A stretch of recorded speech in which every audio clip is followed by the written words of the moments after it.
귀한 찬양 감사합니다. 우리 하나님께서 기쁘게 받으신 줄로 믿습니다. 오늘 우리 계시는 하나님의 말씀은 고린도전서 1장 22절부터 25절까지 말씀입니다. 고린도전서 1장 22절부터 25절까지 말씀. 봉독할 때에 살아계신 우리 하나님의 음성으로 들으시기 바랍니다. 유대인은 표적을 구하고 헬라인은 지혜를 찾으나 우리는 십자가에 못 박힌 그리스도를 전하니 유대인에게는 거리끼는 것이요 이방인에게는 미련한 것이로되 오직 부르심을 받은 자들에게는 유대인이나 헬라인이나 그리스도는 하나님의 능력이요 하나님의 지혜니라.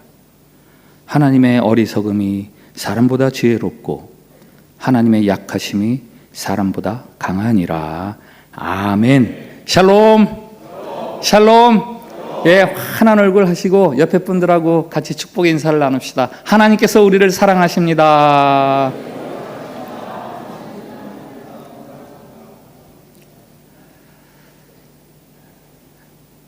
맥스 루케이도 목사님이 지은 예수님처럼이라는 책이 있습니다. 그 책의 첫머리는 가정법 질문으로 시작을 해요.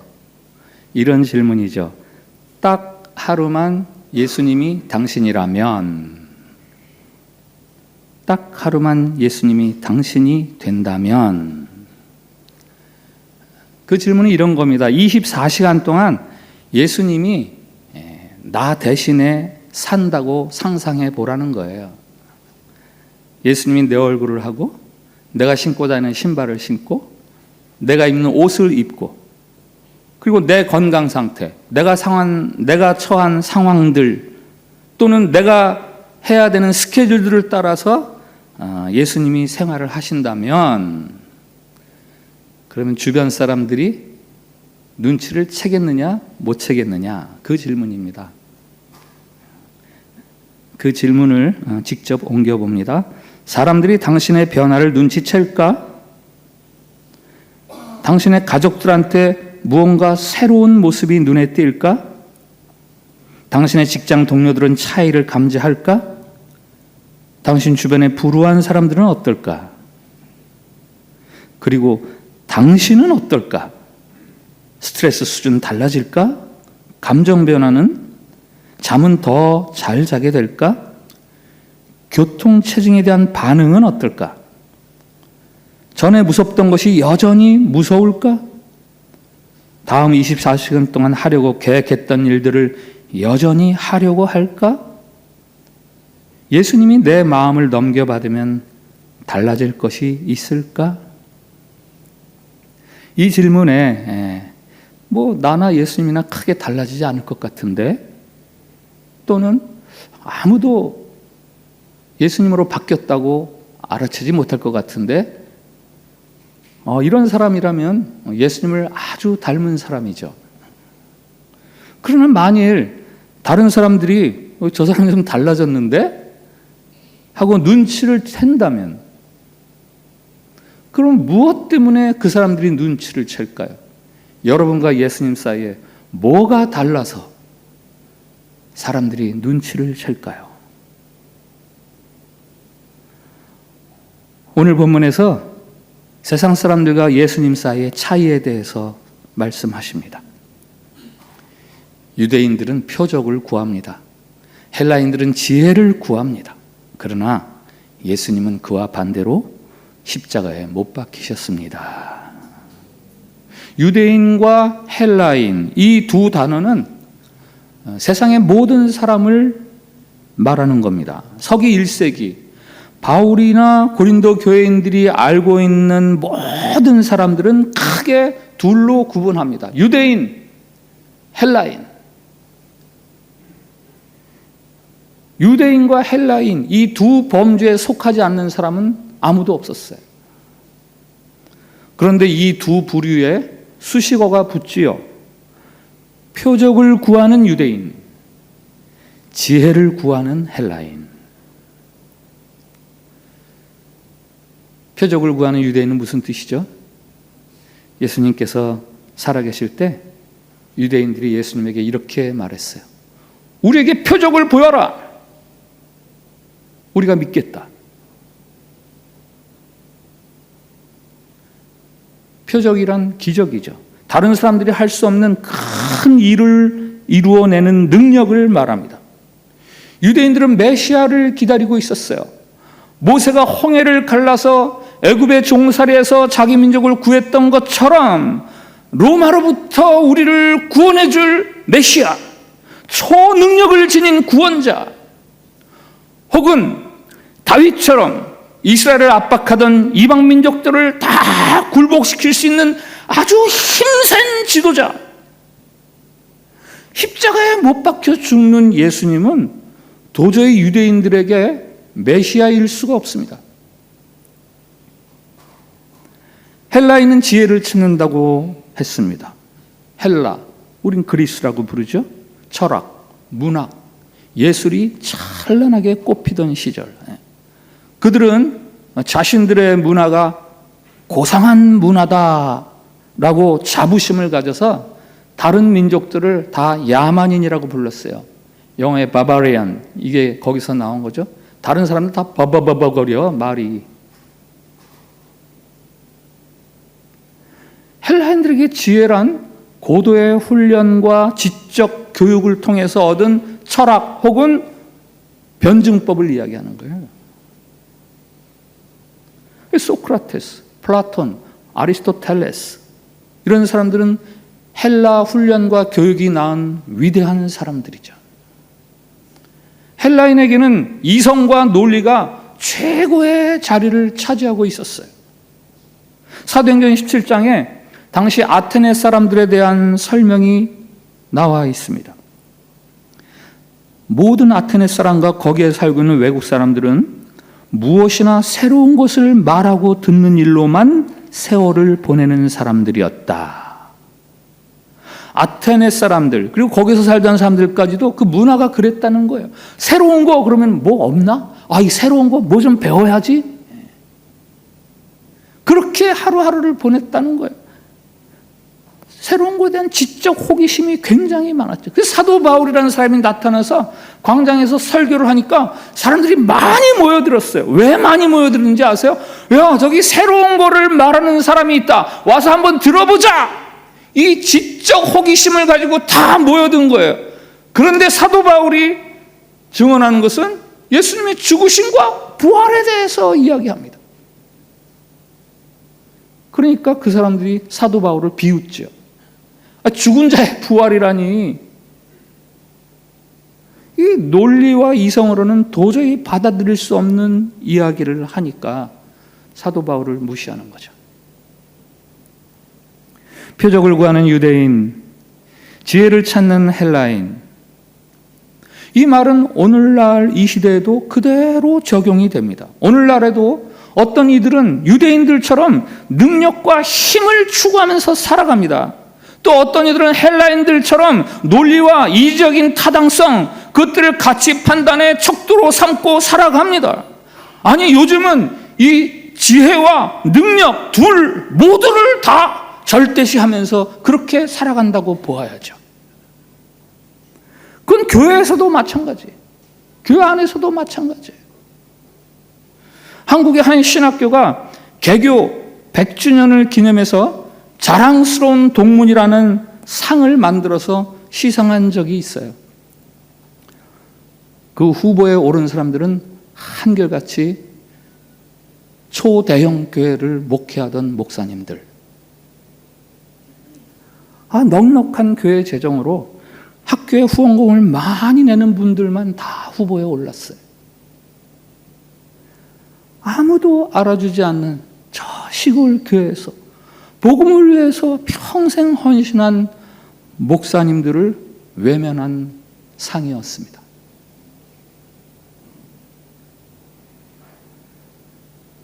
흔히 대형 교회가 작은 교회보다 더 좋은 교회라고 여깁니다. 그렇지 않으세요? 대형 교회 목사님이 작은 교회 목사님보다 더 훌륭한 목사라고 여깁니다. 심지어는 큰 교회 다니는 신자가 작은 교회 다니는 신자보다 믿음이 더 좋다라고 착각을 해요. 유대인들이 추구하던 표적과 능력, 이게 오늘날의 만모니즘, 거대주의 신화, 이게 이 시대에 그대로 똑같이 우리들에게 퍼져 있어요. 지혜를 추구하는 헬라인의 모습, 그것들은 어떻습니까? 기독교를 무슨 고차원적인 윤리나 철학 또는 선한 도리 정도로 이해하는 경향이 점점 짙어지고 있어요. 정서적으로 황폐한 사회생활에서 탈피해서 일주일에 한 번 정도 가족과 더불어서 같이 교회에 가서 고상한 교훈을 듣는 것이 신앙생활이다, 이렇게 생각하는 사람들이 점점 많아지고 있고, 아니면 교회를 통해서 자신이 지닌 취미나 혹은 특기, 재능을 발휘해서 거기서 만족감을 얻는 것을 가지고 신앙생활이다, 이렇게 말하는 경향들이 점점 많아지고 있습니다. 고린도 교회 여러 가지 문제가 많았어요. 그 중에서도 가장 심각한 문제가 있다면 그것은 교회 안에서 끼리끼리 파당을 지어서 생활하는 편가름이었습니다. 난 바울파야, 난 아볼로파인데, 난 게바파야, 다 필요 없어, 난 그리스도파야. 자신의 신앙적인 스승이나 성향 혹은 출신 배경에 따라서 여러 파당으로 나뉘었습니다. 고린도 교회는 여러 가지 문제가 많았지만, 그 고린도 전서를 쭉 보겠지만 그 문제, 사도 바울이 알고 있는 그 문제들에 대한 처방을 쭉 내리는 게 고린도 전서거든요. 근데 사도 바울이 제일 먼저, 이거 제일 심각해, 그래서 제일 먼저 처방을 내리는 게 바로 이 교회 안에서의 파당이었어요. 오늘 본문이 그 첫 번째 처방이에요. 의사가 아프다 그래서 와서 진단을 하잖아요. 아유, 어디가 아프시네요, 어디 감염됐습니다, 어디에 염증이 있습니다, 진단을 하잖아요. 무슨 문제가 있습니다. 그러면 이제 처방을 하잖아요. 무슨 약을 드세요, 아니면 어디 시술을 받으세요, 수술을 받으세요. 교회 안에서의 파당 문제를 들은 사도 바울이 이제 처방을 내립니다. 고린도 교인 여러분, 그 처방은 뭐예요? 십자가 정신을 회복하세요. 교회 안에서 싸움이 생기고 편가름이 생기는 이유는 교회가 십자가 정신을 떠나서 능력을 따지고 지혜를 따지기 때문이에요. 내가 더 옳아, 내가 더 세, 내 말대로 해야 돼. 이게 안타까운 거죠. 이것 때문에 이게 제일 심각하구나. 예수 그리스도의 십자가 정신이 무엇인지 설명해 주죠. 우리는 십자가에 못 박힌 그리스도를 전하니 그건 유대인에게는 거리끼는 것이고 이방인에게는 미련한 것이다. 십자가 정신이란 뭐예요? 고린도 교인들이 회복해야 할 십자가 정신이란 유대인들에게는 거리낄 만한 것. 뭐 저 따위로 사나? 어떻게 저렇게 행동해야 돼 내가? 혹은 헬라인들에게는 미련한 것이라는 거예요. 에이, 저건 아닌데. 그러나 그거를 회복해야 된다는 거예요. 고린도전서는 오늘 본문을 둘러싸고 십자가의 미련함, 그것에 대해서 네 가지로 이야기를 합니다. 십자가가 왜 미련한 것인가? 첫 번째로 그 복음의 핵심인 십자가 그 자체가 미련하다는 것. 방금 읽은 23절, 십자가에 못 박히는 거? 그거 얼마나 미련한 거예요. 18절에도 있어요. 십자가의 도가 멸망하는 자들에게는 미련한 것이다.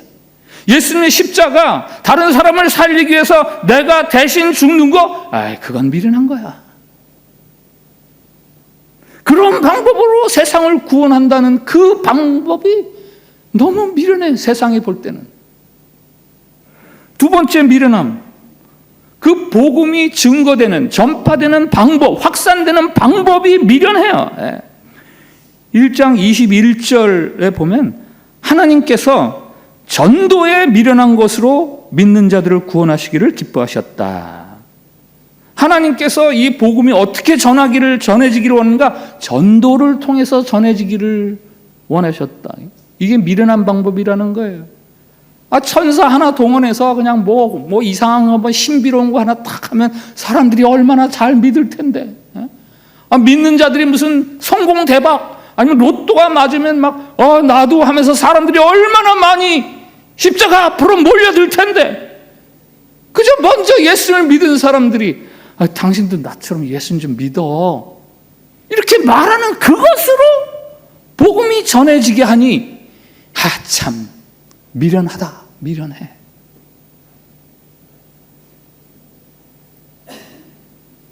세 번째 미련한 것, 복음을 받아들인 사람들. 십자가의 도가 나를 구원한다고 믿는 사람들이 미련한 사람들이었어요. 26절을 읽어드릴게요. 형제들아, 너희를 부르심을 보라. 육체를 따라 지혜로운 자가 많지 아니하며 능한 자가 많지 아니하며 문벌 좋은 자가 많지 아니하도다. 당시 고린도 교회를 이루고 있는 교인들이요, 사회적으로 그렇게 그럴싸한 사람들이 많지 않았다는 거예요. 못 배우고 가난하고 내세울 것 없는 사람들이 교회를 이루고 있다라는 겁니다. 지혜로운 자가 많지 않다, 능한 자가 많지 않다, 문벌 좋은 자가 많지 않다. 십자가를 믿어서 예수님의 주되심을 고백하는 그 사람들이 다 미련한 사람들이잖아. 재계에서 혹은 정계에서 혹은 학계에서 돋보이는 사람들이 있어, 어디? 네 번째, 복음을 전하는 사람이 미련한 사람이었다라고 말합니다. 2장으로 넘어가서 1절부터 3절에서 사도 바울이 자기 자신에 대해서 이렇게 이야기해요. 형제들아, 내가 너에게 나아가 하나님의 증거를 전할 때에 말과 지혜의 아름다운 것으로 아니하였나니 내가 너희 중에서 예수 그리스도와 그가 십자가에 못 박히신 것 외에는 아무것도 알지 아니하기로 작정하였습니다. 내가 너희 가운데 거할 때 약하고 두려워하고 심히 떨었노라. 마지막 3절 새 번역으로 한번 다시 들어보세요. 내가 여러분과 함께 있을 때에 나는 약하였으며 두려워하였으며 심히 떨었습니다.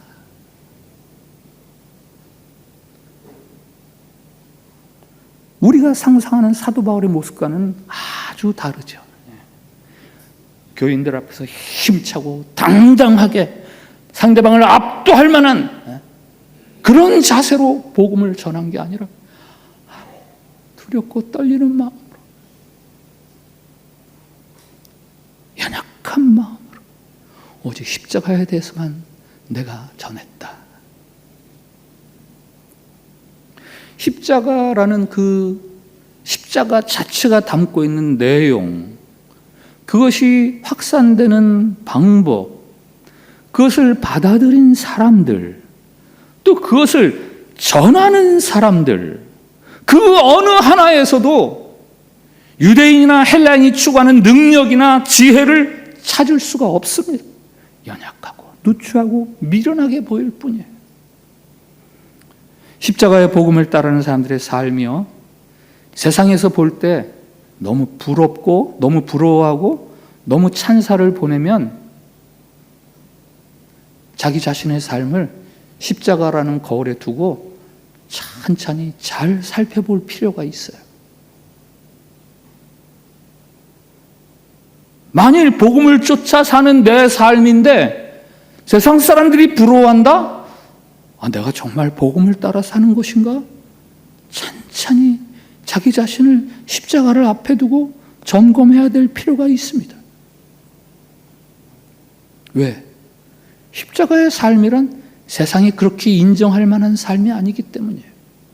세상이 미련하다고 하고 연약하다고 하지 부러워하는 삶이 아닙니다. 그러나 그 같은 미련한 십자가에 대한 최종적인 선언이 있잖아요. 24절, 25절 한번 같이 읽어보겠습니다. 화면 좀 띄워주세요. 같이 읽읍시다. 시작.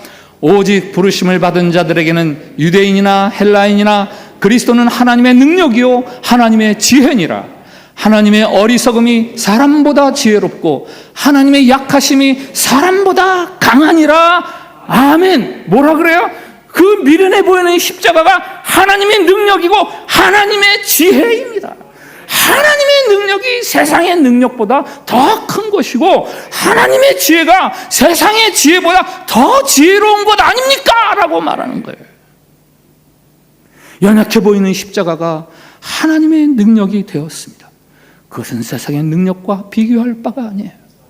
미련해 보이는 십자가가 하나님의 지혜가 되었습니다. 그것은 세상의 지혜와는 비교할 바가 아닙니다.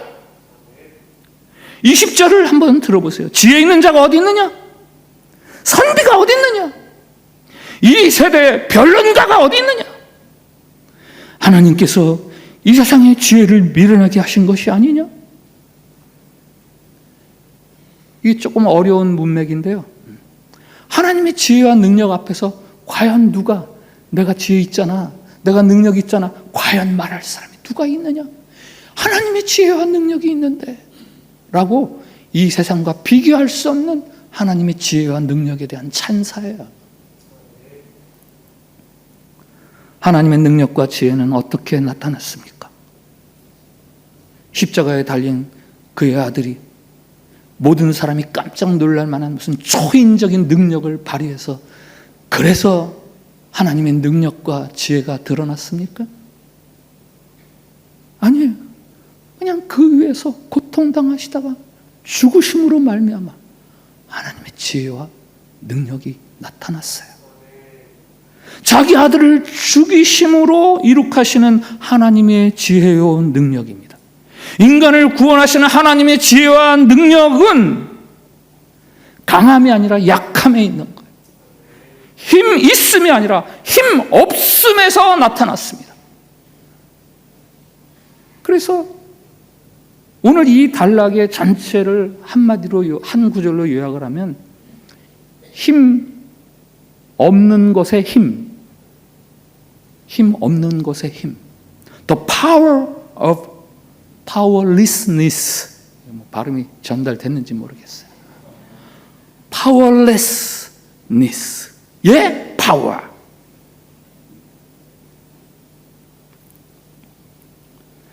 초자연적이고 물리적인 거대한 힘으로 두려움과 공포를 주면서 그렇게 강압적인 굴복을 얻어낼 수 있지요. 굉장히 쉽고 단순한 방법입니다. 그러나 그것은 상대방을 진정으로 회개시키고 상대방을 진정으로 변화시킬 수 없습니다. 오히려 거꾸로 상대방에게 삐뚤어진 탐욕만 불러일으켜. 그래, 굴복하는 것 같지만 그래, 나도 힘을 키울 거야. 나도 능력을 가질 거야. 나도 지혜를 키울 거야. 그래서 너를 굴복시킬 거야.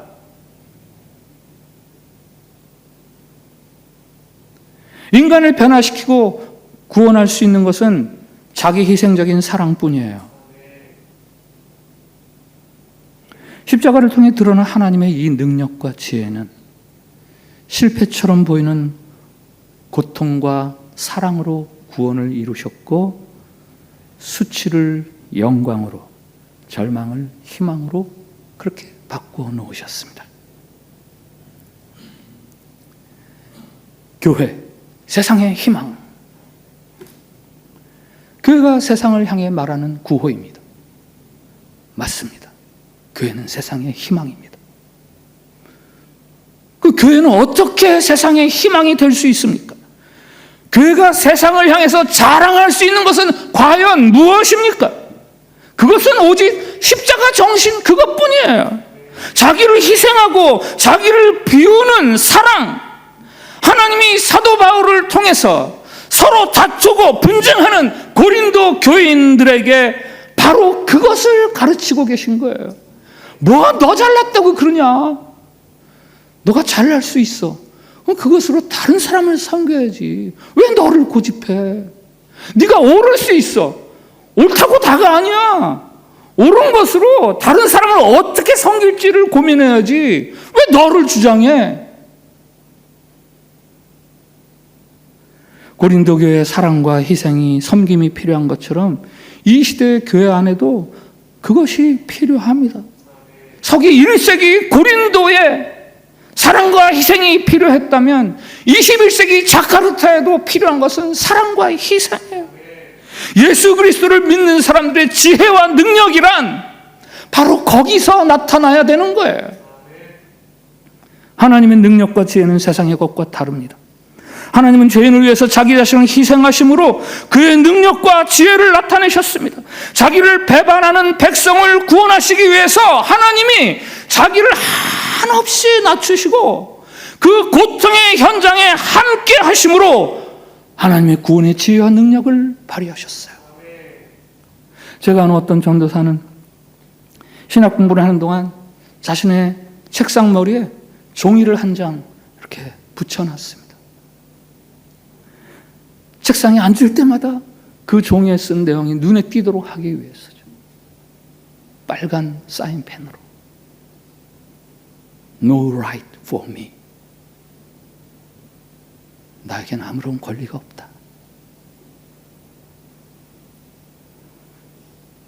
신학교 교실에 앉아서 그 어떤 신학적인 이론이나 지식을 배우기에 앞서서 내가 가장 먼저 배워야 할 것은 내 권리를 포기하는 것이다 해서 그 전도사님이 나는 신학을 공부하는 동안에, 아니 평생 내가 주의 종으로 사는 동안에 내 권리를 내려놓고 살아야지 하는 마음으로 그렇게 No right for me. 나에겐 아무런 권리가 없지. 그렇게 붙여놓은 거죠.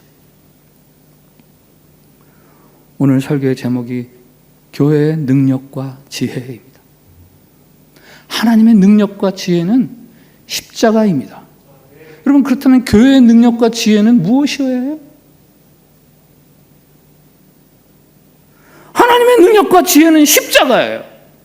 그럼 교회의 능력과 지혜는 무엇이어야 합니까? 마땅히 십자가여야죠. 교회의 참 능력과 지혜는 자기를 낮추고 희생하고 섬기는 사람들이 많을 때 비로소 그 교회가 지혜로운 교회, 능력 있는 교회가 되는 겁니다. 고린도 교회는 성령의 은사가 아주 대단히 풍성한 교회였어요. 그러나 자기를 낮출 줄 몰랐습니다. 자기 주장을 굽히지 않았습니다. 그래서 문제가 많은 교회였어요. 그래서 오늘 그 이야기를 제일 먼저 해주는 거예요. 방금 전에 드렸던 말씀 제가 다시 한번 반복합니다. 하나님의 능력과 지혜는 세상의 그것과 다릅니다. 하나님이 죄인을 위해서 자기 자신을 희생하심으로 그의 능력과 지혜를 나타내셨습니다. 자기를 배반하는 백성을 구원하시기 위해 하나님이 자기를 한없이 낮추시고 고통의 현장에 함께 하심으로 구원의 지혜와 능력을 드러내셨습니다. 교회의 능력과 지혜 마찬가지죠. 그것은 오직 자기를 비우고 겸손하게 다른 사람을 섬기는 사람들, 다른 사람을 살리기 위해 손해보는 것을 아까워하거나 두려워하지 않는 사람들, 바로 그들을 통해서 교회가 참 지혜롭고 참 능력 있는 교회가 되는 거예요. 올해 2026년 우리 교회 표어가 그리스도 안에서 자라나기, 익어가기. 여러분, 올해 우리가 어떻게, 무엇으로 그리스도 안에서 자라나야 되겠습니까? 무엇으로 우리가 익어가야 되겠습니까? 다른 어떤 것 아니에요. 이 교회를 이루고 있는 구성원 한 사람 한 사람에게 이 십자가의 정신이 회복될 때 우리는 그리스도 안에서 자라나고 그리스도 안에서 익어가는 참 성도요, 참 교회가 될 수 있는 거예요. 디모데후서 4장에서 죽음을 눈앞에 둔 사도 바울이 믿음의 아들 디모데에게 말합니다. 전제와 같이 내가 벌써 부어지고 나의 떠날 시각이 가까웠도다. 자기 사역이 끝날 때가 다 되었다는 걸 아는 거죠. 여기 전제가 뭔지 아세요? 전제란 제단에 재물이 잘 타도록 그 위에 붓는 포도주나 기름이에요. 제단에서 메인은, 주는 재물이죠. 전제는 그냥 부입니다. 서브예요, 서브. 사도 바울은 제단에 바쳐지는 제물을 위해서 자기를 그렇게 희생물처럼 그렇게 드리는 삶을 살았습니다. 이제 이 사역이 닿을 때가 되었다. 그러나 이어서 말합니다. 나는 선한 싸움을 싸우고 나의 달려갈 길을 마치고 믿음을 지켰으니 이제후로는 나를 위하여 의의 면류관이 예비되었으므로 주 곧 의로우신 재판장이 그날에 내게 주실 것이며 내게만 아니라 주의 나타나심을 사모하는 모든 자에게도니라. 사도 바울이 디모데에게 자신 있게 말합니다. 나는 선한 싸움 다 싸우고 달려갈 길을 다 마치고 난 믿음 지켰어. 그러면서 자신이 그럴 수 있었던 이유를 말하죠. 그것은 나를 위해 준비된 의의 면류관, 십자가를 들고 계신 재판장이 나를 보고 나를 영광스럽게 해주실 그것들을 바라보기 때문에 나는 그렇게 부의 삶, 주가 아니라 부의 삶을 힘껏 달려왔다 라고 자신처럼 목회자로서 살아갈 디모데에게 그렇게 교훈을 남겨주는 거예요. 여러분, 신앙인의 삶이란 뭐죠? 신앙인의 삶이란 무엇입니까?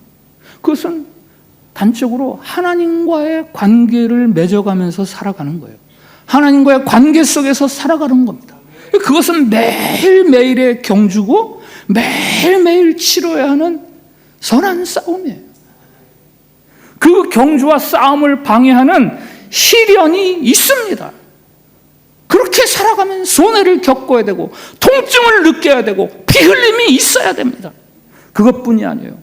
그 매일매일의 경주를 방해하는 또 다른 것이 있는데 그것은 바로 유혹이에요. 편안한 것, 안전한 것, 안일한 것, 이런 것들이 믿음의 경주를 방해합니다. 박해와 고난을 대항해서 싸우는 것도 어려운 일이지만 안락함과 풍요로움을 대항해서 싸우는 것도 쉬운 일이 아닙니다. 사도 바울은 그 모든 역경을 싸워 이기고 믿음의 길을 완주했고 사랑하는 디모데에게 십자가 앞에서 결코 뒤로 물러서거나 머뭇거리지 말라고 그렇게 정말 축복하는 마음으로 교훈을 남기는 거죠. 제 아내가 누군가의 유튜브 강좌를 보고 나서 저에게 말했습니다. 지금부터 10년 후에 내가 어떤 모습, 어떤 자리에 서 있으면 좋을지를 생각하면서 오늘은 그때를 준비하는 삶을 만들라고 하더라. 제가 그 말을 듣고 그랬어요. 맞다. 참 지혜로운 말이다.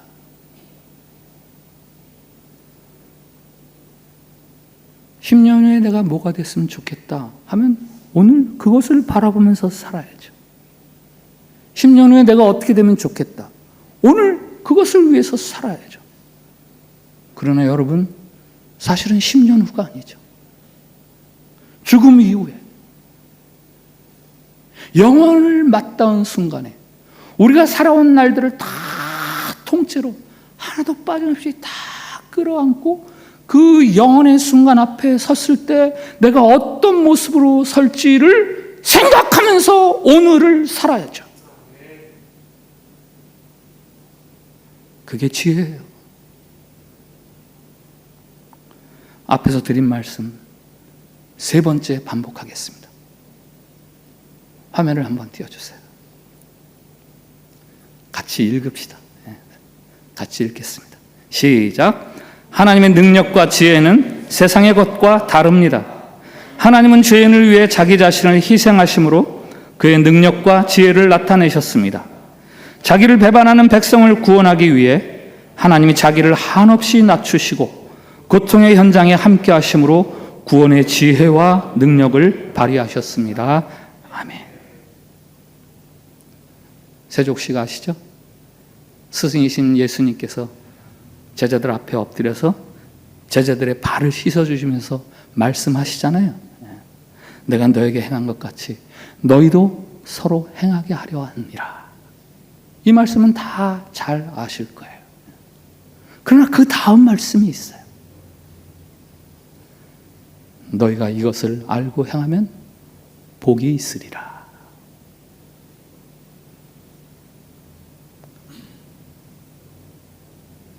예수님께서 제자들의 발을 씻어주신 이유는 너희도 이렇게 섬겨야 돼 라는 것에서 끝나지 않아요. 이렇게 하면 너희도 복 있는 자들이 된다. 설교 초두에 소개해드린 맥스 루케이더 목사님의 예수님처럼 첫머리의 질문.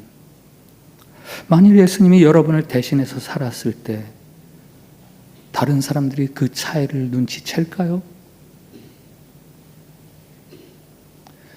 여러분의 삶 속에 십자가를 회복해야 합니다. 그런 교회, 그런 성도들에게 하나님이 예비하신 의의 면류관이 있습니다. 그런 교회, 그런 성도들에게 세상의 지혜와 능력이 비로소 머리를 숙이면서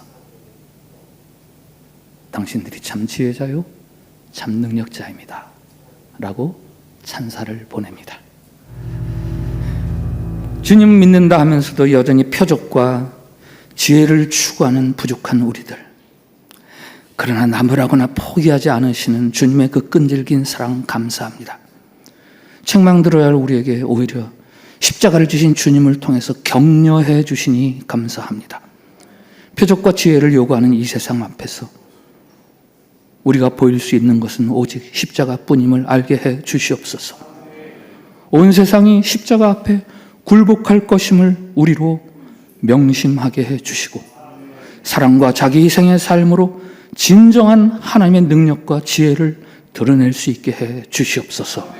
십자가와 더불어 예비된 영광의 면류관을 바라보며 2026년 예수 그리스도 안에서 잘 자라나고 잘 익어가게 해 주시옵소서. 예수님의 이름으로 기도합니다. 아멘.